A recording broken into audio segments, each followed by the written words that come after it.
Estados Unidos realiza uma operação na Venezuela para resgatar refugiados aliados da Maria Corina Machado e embaixada da Argentina que estava sendo controlada pelo Brasil.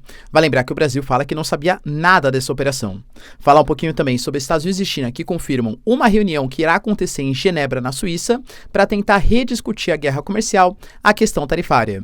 Enquanto isso, o Trump garante também que vai mudar o nome do Golfo Pérsico para Golfo Árabe, entender exatamente, o motivo aí dessa mudança numa região tão importante do Oriente Médio, e falar também sobre os 25 anos de governo Putin. Sim, hoje completa-se 25 anos e que o Putin assumiu a cadeira presidencial pela primeira vez. Discutir um pouco do seu breve histórico como presidente do país. Falar um pouquinho também, galera, dos ataques que vem acontecendo mais uma vez, contra aeroportos e drones, causando filas, problemas, em meio às vésperas do dia da vitória pelo governo russo, enquanto temos também um ataque que foi feito pelo Paquistão contra a Caxemira indiana, depois que a Índia atacou ontem a Caxemira paquistanesa. Discutir aí quais são as principais motivações e falar também sobre o poderio militar de cada um dos países, em um eventual conflito, lembrando que os dois têm armas nucleares. Quem levaria vantagem, Índia ou Paquistão? Falar também sobre o posicionamento de alguns países mais importantes da geopolítica internacional, como, por exemplo, Estados Unidos e China, e finalizar falando um pouquinho também sobre uma polêmica envolvendo o Brasil, que fez uma reunião com os Estados Unidos e evitou colocar alguns grupos como grupos terror. Tadã! Por que será que isso aconteceu, hein? Se vocês querem entender um pouco mais sobre esses assuntos, e muito mais também sobre geografia, geopolítica, atualidades, política, polêmicas, enfim. Tudo para você se manter sempre bem atualizado. Já se inscreve no canal, deixa seu like, compartilha esse vídeo, que o professor Ricardo conta muito com a sua ajuda. Belezinha? Pessoal, recado rapidinho da nossa parceiraça do canal. A sua empresa, a sua marca está em perigo. Eu sei porque a minha também estava até pouco tempo atrás, porque eu não tinha um registro no INPI. Para quem não sabe, eu tenho uma empresa, professor Ricardo Marcílio, que tem todo um ecossistema ligado à educação. É canal do YouTube, é plataforma, só que eu corri o risco de perder por falta de segurança jurídica. Mas de verdade, quando você vai tentar fazer, é um processo lento, burocrático e extremamente difícil. Por sorte, a parceira aqui do canal, a Movon, ela agiliza todo esse processo para você. Então, se você quiser, galera, por um preço altamente competitivo, sem burocracia, registrar e ter uma garantia que a empresa, a marca vai de fato ser sua, link na descrição e conta com o serviço da Movon. Você não vai se arrepender. Bom, galera, então bora lá pro vídeo, como eu falei para vocês na introdução, nós tivemos no final do ano passado, na verdade no ano passado, as eleições ali na Venezuela, que rolou toda aquela polêmica, porque o Edmundo González foi o vencedor pela oposição, só que o Nicolás Maduro alega que ele e a própria comissão eleitoral do seu país alegam que na verdade não, pela contabilização dos votos deles, pelas atas eleitorais apresentadas, que não foram divulgadas para ninguém, apesar das exigências da comunidade internacional, do Brasil, do México, da Colômbia, que o Nicolás Maduro era o real vencedor. A gente sabe que hoje o Javier Milei, presidente de direita da Argentina, talvez seja a figura na América do Sul mais contrária às ações políticas de Nicolás Maduro. Então, a Argentina saiu da representação diplomática, do seu corpo diplomático ali na Venezuela, só que você tem que deixar alguém responsável. Inclusive, Brasilzão é nós, nesse momento estamos sendo responsáveis pela administração do prédio da representação diplomática da Argentina na Venezuela.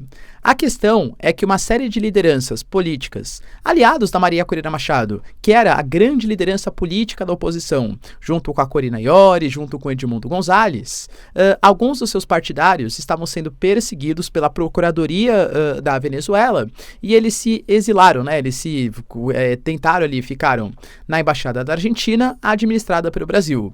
Eu venho trazendo para vocês que há denúncias que o exército venezuelano, as forças militares venezuelanas, estão promovendo um cerco, cortam energia, cortam água, numa tentativa de fazer com que as pessoas saiam daquela embaixada.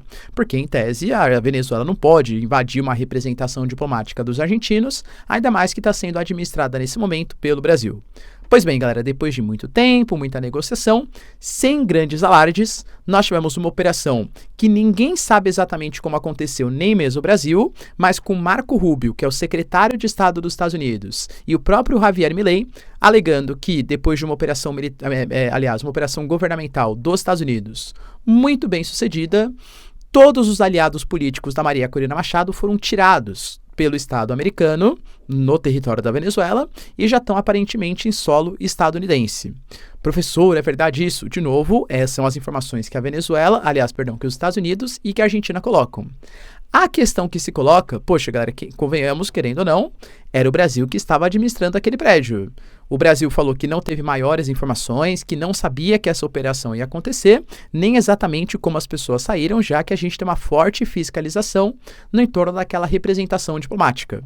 Na minha concepção, poxa, de novo, né? Sai professor, entra aqui Ricardo dando opinião. Se a Argentina, ela pediu para o Brasil administrar enquanto os argentinos não têm representação diplomática na Venezuela, creio que o mínimo era que avisasse o governo brasileiro. Acho eu que talvez houvesse o medo da Argentina, dos Estados Unidos, que o Brasil pudesse compartilhar aquelas informações com o governo venezuelano, de uma informação prévia, né, com o governo venezuelano. Mas o Itamaraty, ele sempre colocou que ele sempre buscou um salvo-conduto para que todos fossem buscados na condição de asilados. Ou seja, o Brasil, teoricamente, não apoiaria, né, o governo Maduro contra esses perseguidos políticos, segundo o Brasil, a Argentina e o próprio Estados Unidos, que estavam na embaixada argentina controlada pelo Brasil. E aí, pessoal, acho que foi mancada dos argentinos não compartilhar as informações com o Brasil? Deixa aí nos comentários. Enquanto isso, galera, notícias importantes também, notícias muito positivas. Finalmente, Estados Unidos e China confirmaram uma reunião. Sim, uma reunião que vai acontecer para as renegociações das tarifas, não que haverá algum tipo de solução ou coisa que o valha, mas é um primeiro passo, um passo importante. A gente sabe que na atual guerra comercial entre as duas maiores potências econômicas do planeta, os chineses estão sofrendo com taxas que podem chegar até 245%, enquanto os americanos estão sofrendo com taxas, com respostas da China, que podem chegar na casa de 125%. E aí, foi marcada uma reunião entre figuras importantes. O Scott Bessent, dos Estados Unidos, que é o secretário do Tesouro, e o vice-primeiro-ministro da China, que é o principal nome das políticas econômicas do país. Ou seja, não é uma reunião, né, entre os estagiários, né, dos ministérios. Não, são figuras importantes e imponentes. Os americanos, lembrando que eles já iriam para a Suíça para representações, para reuniões com membros da OMC, Organização Mundial do Comércio, e para reuniões com a própria Suíça também, alegando uma renegociação das tarifas e tal. A China também se prontificou, só que, de novo, numa guerra comercial, numa guerra híbrida como a gente tem hoje, que a questão da propaganda diz muito, ser o primeiro país a ter se prontificado a fazer uma reunião diz muito. Quem convidou primeiro? Quem sentiu mais necessidade de convidar? Quem baixou a cabeça primeiro e falou, meu, pelo amor de Deus, vamos negociar. Segundo o Trump, ele sempre vem alegando que foi pedido da China, que o Xi Jinping está telefonando, e a China mandou hoje uma nota oficial colocando que, com base na plena consideração dos interesses e expectativas globais, dos interesses da China e dos apelos da indústria e dos consumidores dos Estados Unidos, retomaremos o diálogo com a China.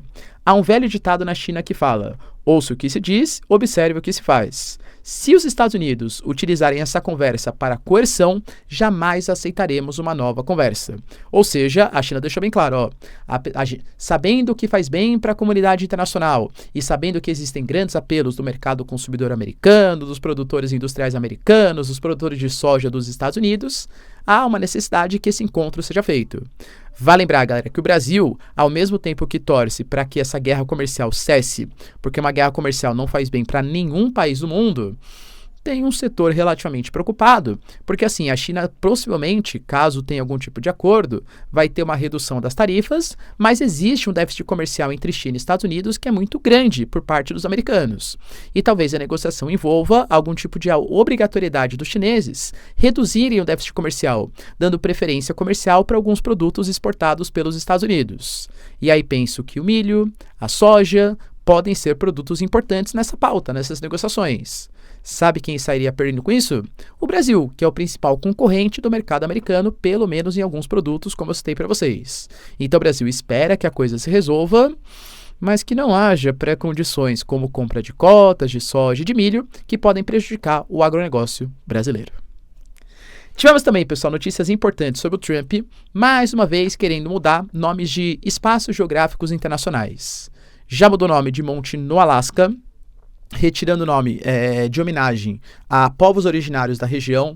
Mudou também o nome do Golfo do México, alegando que agora é o Golfo das Américas, e mudou o nome agora do Golfo Pérsico. Na verdade, não é oficial, mas Associated Press, que é uma mídia bem relevante dos Estados Unidos. E outras mídias locais apresentaram que é consenso, e que o Trump vai fazer essa proposta de mudar o nome do Golfo Pérsico para Golfo Arábico quando tiver em visita oficial ao Oriente Médio, coisa que vai acontecer em no máximo aí 2 semanas. Vai passar pela Arábia Saudita, vai passar por Israel. Aliás, a gente até vem trazendo, né? Israel voltou a fazer operações militares significativas na faixa de Gaza e muito possivelmente quer avançar e deslocar palestinos de maneira mais intensa até chegar à visita do Trump. Por isso, dezenas de milhares de reservistas foram convocados e mudanças sensíveis foram feitas no passado recente. Mas agora, pessoal, para essa reunião, o que estima-se é que esse nome ou essa mudança de nome tem a ver com uma tentativa de agradar a Arábia Saudita. A gente sabe que Golfo Pérsico se remete, claro, né, aos persas, que hoje é a principal etnia do Irã. O Irã, inclusive, o território iraniano já foi chamado de Antiga Pérsia. Então, o Golfo Pérsico faz uma releitura, ou dá uma importância maior para a etnia hoje que comanda, né, ou que está presente no território iraniano, que é um inimigo geopolítico. Então, talvez numa tentativa de aproximação com alguns países árabes, principalmente com a Arábia Saudita, a mudança desse nome. Será que pega, pessoal? Lembrando de novo, né, que os Estados Unidos não são o dono do mundo. Então, os americanos podem mudar a sua denominação e beleza, galera, questões regionais locais deles. Mas em cartas náuticas internacionais, em mapas internacionais, muito possivelmente vai continuar como o Golfo Pérsico. Enquanto isso, galera, tivemos também hoje o dia que marca os 25 anos da ascensão do Putin como presidente da Rússia. Vale lembrar que a primeira vez que ele assumiu a cadeira de presidente, a gente está falando de um contexto da década de 90, e eu sempre trago assim, né? Breve resuminho aqui. A gente tinha o Império Soviético durante a Guerra Fria, uma bipolaridade Estados Unidos e União Soviética, e na década de 80, por uma série de questões simbólicas, como o acidente em Chernobyl, como a derrota dos soviéticos no Afeganistão, mas também questões mais estruturais, como a alta burocracia, casos de corrupção, altos gastos com a Guerra Fria, que tiraram talvez investimentos em setores mais essenciais para o Estado soviético, entrou-se numa crise. Mikhail Gorbachev, fez planos de tentativa de uma reforma como a perestroika e a glasnost que acabaram fracassando, e culminando com o fim da União Soviética e a ascensão de uma nova liderança, que era o Boris Yeltsin. O Boris Yeltsin talvez tenha representado para a década de 90, é o símbolo da decadência russa. Ele já não... Por mais que ele fosse, né, um senhor todo simpático, ali tal, sorridente, ele tinha alguns problemas com... Enfim, né? Aparecia um pouco alterado, alcoolizado, tal, não é uma coisa muito bom para um chefe de Estado. E também foi um momento muito ruim econômico da Rússia. Privatizações feitas a baixíssimos preços, escândalos de corrupção vindo à tona, a Rússia declarando moratória, que é o calote, não consigo arcar, né, com as responsabilidades relacionadas à minha dívida. É o momento em que a Rússia começa a perder a sua influência até no leste europeu, em que países se iniciam um processo de transição, seja para a OTAN, seja para a União Europeia, e a Rússia vai minguando, vai reduzindo o seu poderio geopolítico. Até a região da Chechênia conseguiu vencer o conflito com os russos e colocar ali a sua própria autodeterminação, né, a separação frente ao Estado russo. Em 99, nós temos a renúncia do Boris Yeltsin, e aí naquele momento, um ex-agente da KGB e o primeiro-ministro do país assume de maneira provisória. É muito bem sucedido em suas primeiras ações. Nos anos 2000, também vai lembrar, né, que a Rússia conta com uma explosão do preço das commodities, gás, petróleo disparam de preço no mercado internacional.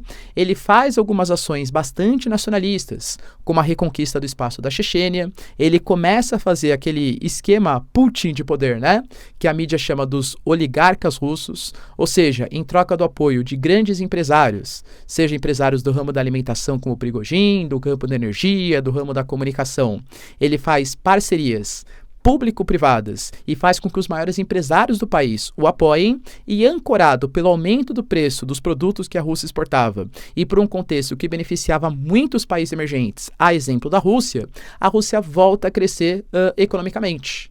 Tanto que ele fica por 2 mandatos consecutivos, depois entra o Medvedev, que era o seu primeiro-ministro, ele vira o primeiro-ministro, né, ou seja, praticamente uma continuidade do governo Putin, e aí, no governo Medvedev e no segundo governo Putin, a Rússia deixa de ficar só nessa recuperação econômica e passa a se consolidar novamente como uma grande potência geopolítica, seja com intervenções na Síria, antes mesmo das intervenções americanas, seja com a questão, por exemplo, da Crimeia, que não estou discutindo se está certo ou errado, mas, cara, de fato, foi um confronto, né, com o Ocidente, uma coisa que o Ocidente não queria, era uma retaliação, uma tentativa de aproximação da Ucrânia com a própria União Europeia, então a Rússia volta a se consolidar como uma grande potência geopolítica.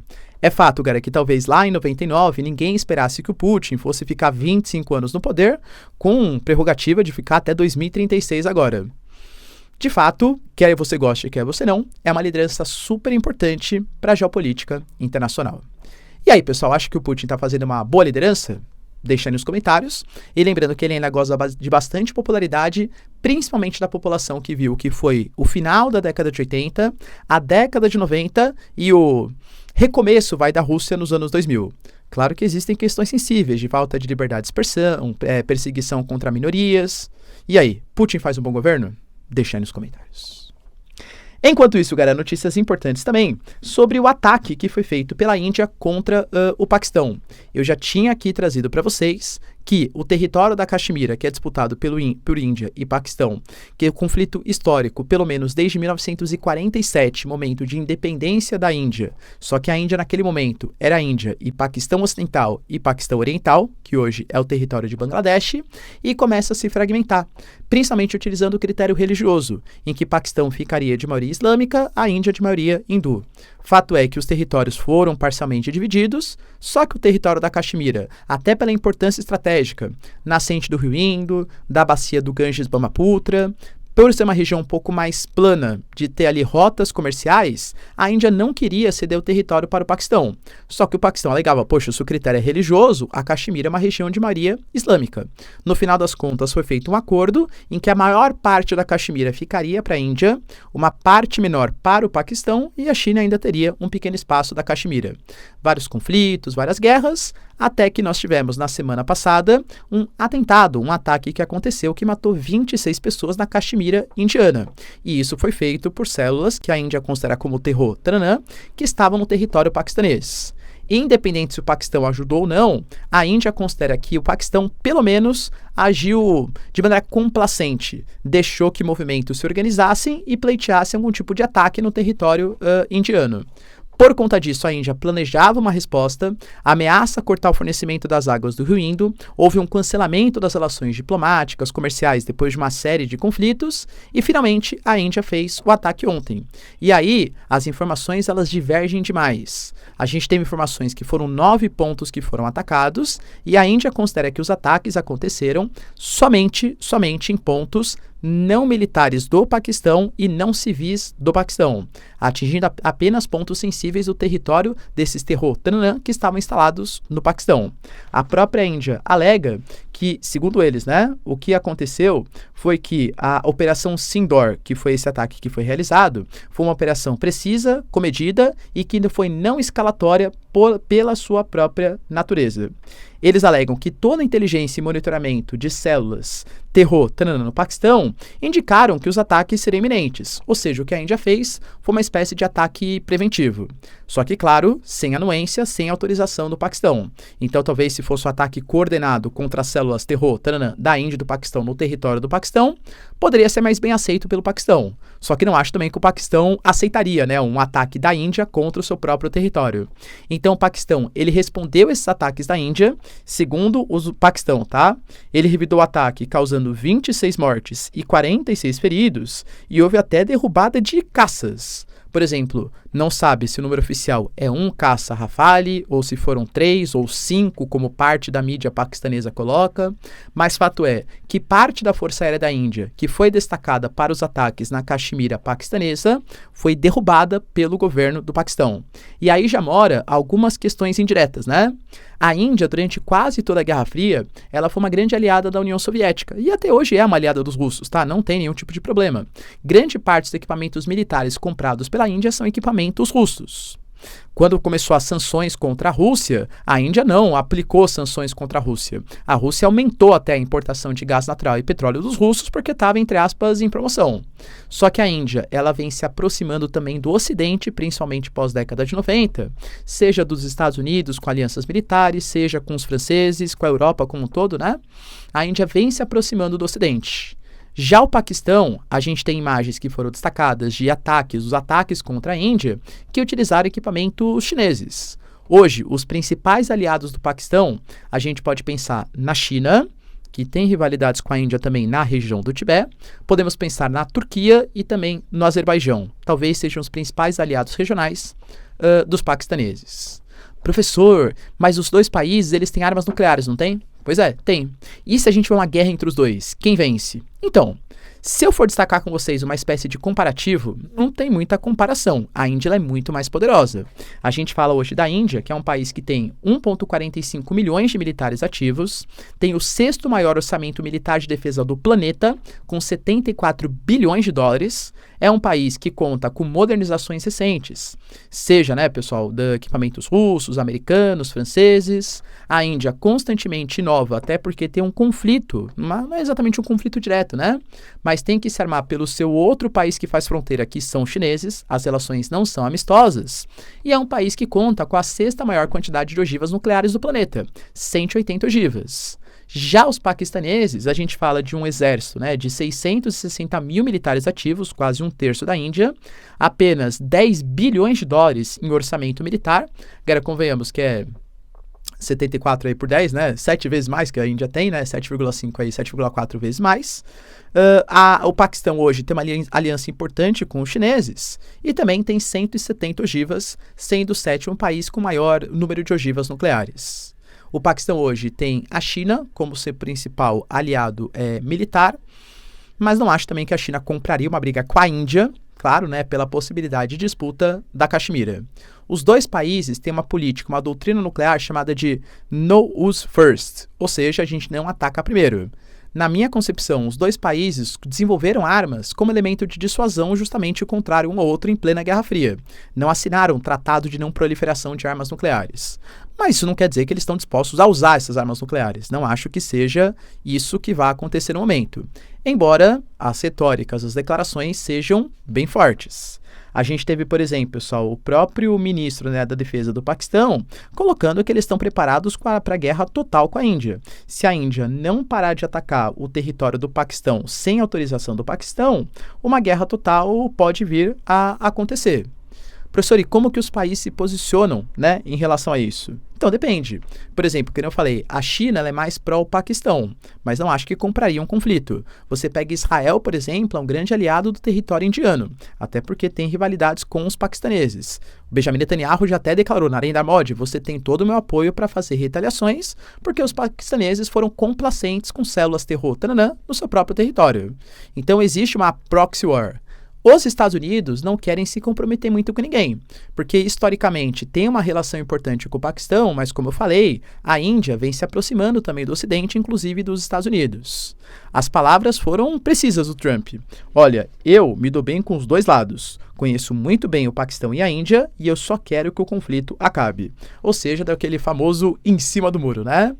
E aí, pessoal, você acha que existe chance de escalar ainda mais o conflito na região? Deixa aí nos comentários. E para finalizar, pessoal, uma notícia polêmica, que eu vou aqui trocar os nomes, porque a nossa plataforma não gosta muito, né? Não gosta nada, aliás, que eu fale alguns nomes. Por exemplo, existe um grupo instalado, né? Um grupo extremista, vamos colocar, chamado de PC, enfim, né? Primeiro comando, sabe o que eu estou falando, né? Enquanto nós temos também o CV, que seria o comando rubro, vamos colocar assim, que são duas organizações que formam poderes paralelos aqui no Brasil. Quando a gente teve a comitiva americana chegando ao território brasileiro, a promessa era de combate a esses grupos organizados. E o Brasil colocou que não vai considerar esses dois grupos como células terror. Professor, mas é um absurdo. Eles são grupos que agem, formando estados paralelos, com táticas que se assemelham ao terror, né? Porque convenhamos que é muito parecido. Qual foi a justificativa, não oficial, né, mas extraoficial do governo brasileiro? Pela própria legislação brasileira, para ser considerado uma célula terror, tem que ter motivações por algum tipo de xenofobia, discriminação ou preconceito de raça, cor e etnia. Não é o caso dessas duas organizações. Ah, professor, mas tá errado. Pô, eu concordo que tá errado, né? Poxa, terror, não tá envolvido somente nisso. Mas aí teria que mudar a legislação brasileira. Outro ponto importante também é que favorecendo esse grupo com a organização terror, enfim, com apoio dos Estados Unidos, se os americanos também considerarem, isso permitiria talvez algum tipo de interferência externa dos Estados Unidos sem autorização do governo brasileiro. Vale lembrar também, galera, que há uma denúncia da oposição que talvez esses grupos tenham ligação com o governo. E aí, se investigações maiores forem feitas e descobrirem ligações aí, isso pode, claro, ameaçar o governo. Mas tudo isso aqui também, de novo, né, é meio que assim, ilações, não há comprovações, pelo menos, claro, até o momento. Por que será que o governo não reconheceu, hein, como células terror? Deixa aí nos comentários, quero saber sua opinião. No mais, pessoal, se vocês curtiram o vídeo, tamo junto, beijos, abraços e tchau, tchau.